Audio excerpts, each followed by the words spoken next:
Hey guys, and welcome back to today's video. In this video, we're going to be touching on 7 matchups in college basketball and who we think are the better bets against the spread. This is going to be for March 8th, 2017. If you're interested in what games I'm going to be talking about, I'll throw those down in the video description. If you want more of this pick video content in the future, you can click that subscribe button.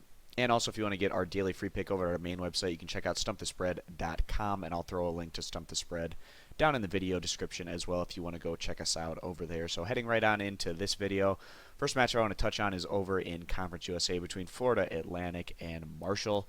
This is a matchup of a game that we saw very early on in Conference USA play as Marshall went on the road and just completely demolished FAU. Marshall went on to win that one by nearly 20 points. And, you know, this Marshall squad, even though they haven't put up the kind of consistent results that we were really expecting out of this group this year, you know, Marshall returned a lot of talent this season, but they just haven't been able to be quite as consistent as you would expect them in Conference USA. Still a team that has the kind of ceiling to potentially make a run in the Conference USA tournament. And, you know, Marshall, back during the non-conference in some of their tougher matchups against some of the bigger conference teams, they really went toe-to-toe with some very quality opposition. So certainly a team that when they're playing up to their highest level can play with some very, quality opposition. We're hoping to see that kind of Marshall here in the Conference USA tournament, although we're not going to hold our breath on that one given the fact that Marshall has been far less consistent than we were expecting in Conference USA this year.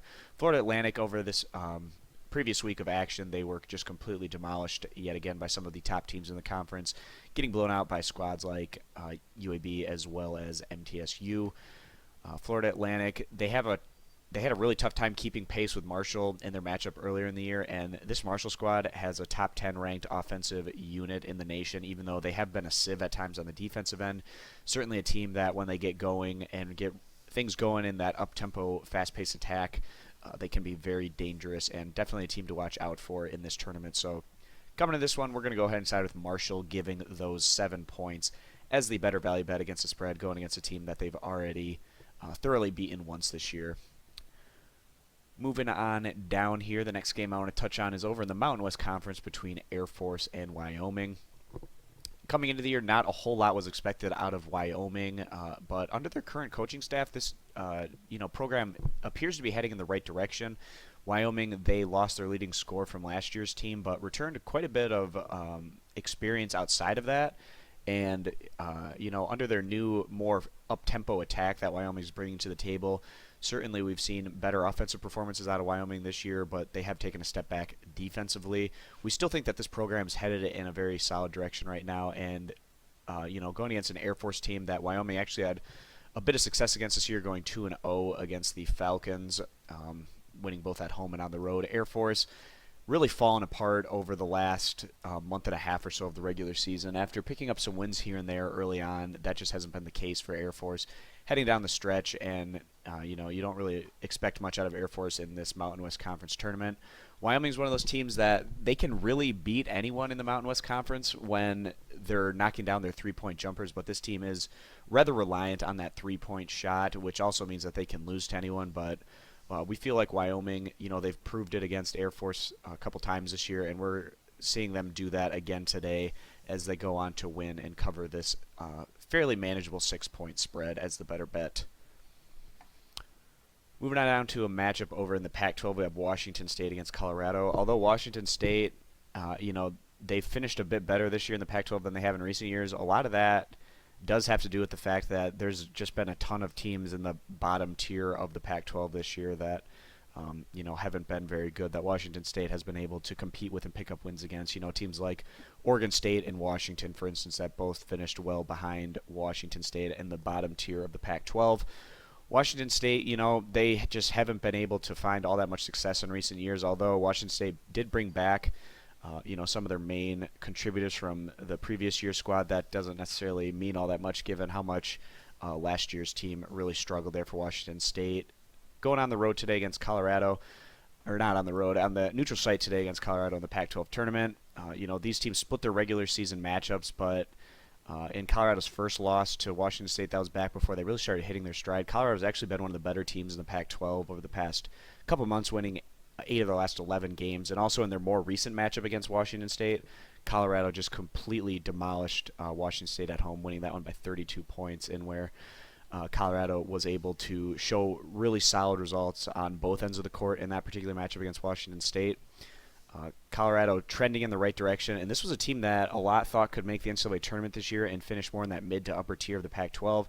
Although Colorado, hasn't really shown that throughout the regular season, definitely a team that's starting to hit their stride down the stretch, and they could definitely bring that momentum into the postseason here and potentially make a run in the Pac-12 tournament. Although it won't be easy, especially if Colorado's able to advance, deeper into the tournament. They're going to be running into a lot tougher opposition, like teams like UCLA, Arizona, and Oregon, for instance. But in this particular matchup, especially given how solid Colorado looked in their more recent matchup against Washington State, we're going to go ahead and side with the Buffaloes, giving the 10 points as the better bet against the spread. One game below that, we have another matchup over here in the Pac-12 between Washington and Southern Cal. Been a very disappointing year for Washington, although not many were expecting Washington to make the NCAA tournament this year. People thought that Washington could be at least as good as they were last year, given the fact that they brought in some, a solid recruiting class. But, Markelle Fultz, even though he's been able to put up a lot of numbers this year, it hasn't really benefited Washington in the sense of picking up wins. And, of course, Markelle Fultz is going to be out for this one, and you can't really blame the young kid as he, starts to get prepared for the NBA draft, where he will probably be a top 3 to, definitely a top 5 pick, but maybe even in that top 2 range. So it'll be interesting to see where Markelle Fultz ends up going.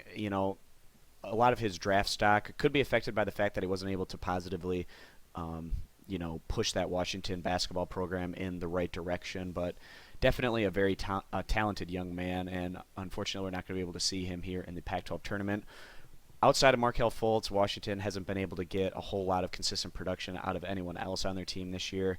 And, Washington's coming off of a pretty brutal road trip, losing in convincing fashion in their last 2 outings against UCLA as well as USC. Southern Cal sitting on that NCAA tournament bubble right now. We would really like to see the Southern Cal team make the big dance, because we really like how this squad can go about 5 to 6 guys deep in terms of the number of offensive threats that they bring to the court. And Southern Cal usually does a pretty good job of sharing the ball and going after whatever particular matchup advantage that they have on the court. Southern Cal is going to be nicked a bit by, just the fact that some of what were supposed to be some of their tougher non-conference games, those teams didn't necessarily turn out to have the greatest years by any means. And also Southern Cal lacking in the elite resume win department in the Pac-12, although, a team that has picked up a lot of wins this year. It'll be interesting to see how the committee goes on to evaluate this particular squad. But Southern Cal, they were able to convincingly defeat Washington the other day on their home court, and now this one, Markelle Fultz isn't going to be playing for Washington, so the Huskies go from not much of a threat to even less of a threat, and a team that's really been struggling throughout conference play this year. So we're going to go ahead and side with Southern Cal, giving the points as the better value bet against the spread in this one. And right below that, we have a matchup over in the Big Ten between Penn State and Nebraska. Both of these teams actually had very similar years, and they're actually pretty similar teams in terms of both Penn State and Nebraska had to rely a lot on underclassmen to get the job done this year. And although Penn State and Nebraska have both shown on occasion that they can compete with some of the better teams in the Big Ten, a lot of that depended on their home court situation. And also, having younger teams, both Penn State and Nebraska kind of faded a bit down the stretch run of the regular season, which isn't all that surprising. And both teams, interestingly enough, really rely on a veteran guard, with Penn State having Shep Gardner and Nebraska having Ty Webster. And both teams had fairly similar results in terms of both their non-conference and conference showings. Penn State did fall on the road against Nebraska, but home court advantage really does mean quite a bit in the Big Ten, especially in the terms of Penn State and Nebraska, and Penn State having to travel quite a long ways to get over to that Nebraska road situation there. But we feel like this game is going to be a lot more competitive than the matchup that we saw a few weeks back, and we actually feel like this Penn State has a higher ceiling than Nebraska. And even though we don't see either of these teams necessarily making a run in the Big Ten tournament, we do feel like Penn State can go on to win and cover this very small spread. So we're going to go ahead and side with the Nittany Lions, giving the points as the better value bet against the spread in this matchup. All right, guys, just a couple more games that I want to touch on in today's video. Got Georgetown and St. John's over here in the Big East. Georgetown, a major disappointment in the Big East this season. A lot of people thought that Georgetown could have a bounce back year, but that simply hasn't been the case as Georgetown finished second to last in the Big East this season. And, Georgetown really wanted to push the pace a bit more and get things going on the offensive side of the ball. But, we saw that on occasion from Georgetown, but at the end of the day, still a team that ranks about in the middle of the nation in terms of both their offensive numbers as well as their total defense. Georgetown was able to split with St. John's during the regular season, each home team winning, but St. John's was able to get the more recent win. St. John's having a bit more success this year than we've seen from them in recent years, and it does appear that head coach Mullins is getting this program heading back in the right direction. St. John's, even if they do pick up a win today, we don't expect a whole lot more out of them in the Big East tournament, but Georgetown right now having to deal with the distraction of head coach John Thompson III and whether he might get fired or not, and that whole situation with his dad being such a legendary figure for that program, and it's just not the best situation for that particular program to be in. I'm sure the fans and the administrators wouldn't mind to move on to a different head coach and start rebuilding things, but then you have former and current players as well as the legendary John Thompson all wanting his son to stay around and be the head coach and get his chance to turn things around at Georgetown. But that can be a distraction coming into a situation like this. And, St. John's picking up that more recent win against Georgetown. So we're going to go ahead and side with the St. John's Red Storm, getting that 1 to 1.5 points right now as the better bet against the spread. And just one more game to touch on in this video. It's going to be a matchup over in the SEC between Missouri and Auburn. This is actually a game that we saw very recently where Auburn on their home court was able to beat Missouri by double digits. Auburn, a team that's continuing to try to rebuild and turn things around under head coach Bruce Pearl, and a basketball program that's really trying to get back to some of the glory days from the past. Haven't been able to do that exactly this year, but Auburn has shown on occasion that they can be competitive against some of the tougher teams they've faced. And Auburn does still have some intriguing underclassmen to continue to build around here in the coming years. Missouri, unfortunately for them, they are going to move on from their head coach. Head coach Anderson just wasn't able to get the amount of wins needed at Missouri, and it just doesn't look like things are going to be turning around there. So Missouri is going to move on, and when you have to move on from a head coach, that can be very tough on a team. All the players are recruited by that head coach and his staff, and to see that move on because the players weren't able to perform for their head coach can be a pretty devastating thing for these young guys.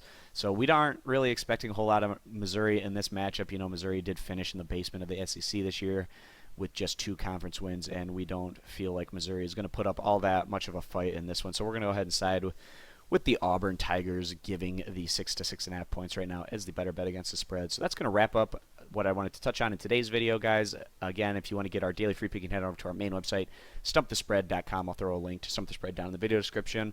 And if you want more of this pick video content in the future, you can click that subscribe button. So thanks for stopping on in, and we'll see you in the next video. Bye.